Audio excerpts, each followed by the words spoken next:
समय की बात है। हिमालय की तलहटी में बसे एक छोटे से गांव में तारा और रोहित रहते थे। गांव के लोग रात होने से पहले घर लौट आते, क्योंकि बांस के जंगल के बारे में कहा जाता था कि वहां चुड़ैल रहती है, काली मां चुड़ैल। भैया, सब लोग जंगल से इतना डरते क्यों हैं? कहते हैं वहां काली मां चुड़ैल रहती है। जो भी रात में गया वापस नहीं आया। बच्चों, शाम हो गई है, घर के अंदर आओ। उस रात तारा को अजीब सपना आया। उसने देखा कि जंगल के बीच एक पुराना मंदिर है और एक औरत काले कपड़ों में मंत्र पढ़ रही है।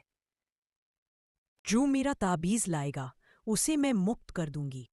ताबीज? अगली सुबह तारा ने अपने भाई रोहित से कहा, हमें सच जानना होगा। दोनों बच्चे घर से चुपचाप निकल पड़े। क्या ये सही है? मां को पता चला तो? हमें डरना नहीं चाहिए। अगर चुड़ैल सच में है तो उसके रहस्य को समझना होगा। जंगल के अंदर जाते ही वातावरण बदल गया। हवा ठंडी और भारी हो गई।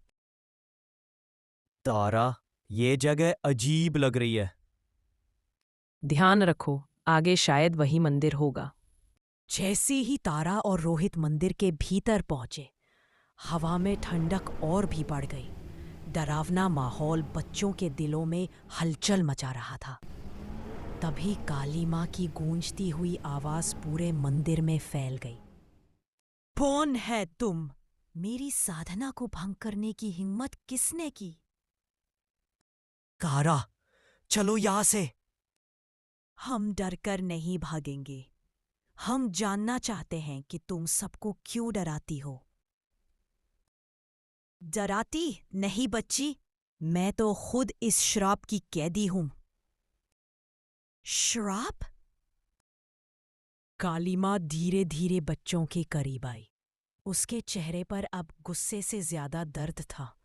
उसकी आंखें लाल होते होते नम हो गई। सैकड़ों साल पहले मैं इस मंदिर की रक्षक थी। एक दुष्ट तांत्रिक ने मुझे श्राप दिया। उसने कहा, जब तक मेरा ताबीज सही वेदी पर नहीं रखा जाएगा, तू चुड़ैल बनकर भटकेगी। तब से लोग मुझे काली मां चुड़ैल कहते हैं। को ये ताबीज? यह मेरी मुक्ति की कुंजी है। जो इसे वेदी पर रख देगा, मेरा श्राप टूट जाएगा। लेकिन जंगल की शक्तियां उसे डराने की कोशिश करेंगी। हम करेंगे। डर से सच नहीं छुप सकता। जैसे ही तारा ने ताबीज हाथ में लिया, मंदिर की दीवारें हिलने लगी। हवा में डरावनी फुसफुसाहटें तैरने लगी। रोहित ने तारा को कसकर पकड़ा, लेकिन तारा ने आंखें बंद कर ली और वेदी की ओर बढ़ी। तारा, ये सब ठीक है ना? हमें हिम्मत नहीं हारनी चाहिए। बस थोड़ी देर और। तारा ताबीज वेदी पर रख देती है। पल भर में मंदिर जगमगा उठता है। आग बुझ जाती है। धुआं छट जाता है। काली मां का रूप बदलने लगता है।